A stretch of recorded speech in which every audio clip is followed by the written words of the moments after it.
ஒரு சிறுவர்களுக்கான ஒரு நீதிக்கதை, கழுதையும் கோழியும். அட்டகாசம்.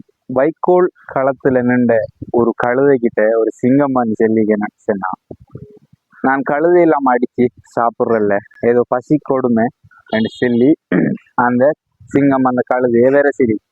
அப்ப அந்த நேரத்துல ஒரு கோழி என்ன செஞ்சிருக்கேன்னு சொன்னா, அவசரமாக ஏறக்குறைய சுருட்டி ராகத்துல கூவ ஆரம்பிச்சிருக்கு. அப்ப இந்த சத்தம் சிங்கத்துக்கு அலை.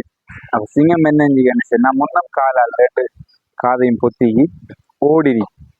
ஓட கழுதை நினைச்சதுக்கு என்ன சொன்னா, சிங்கம் பயந்தாரி என்று சொல்லி.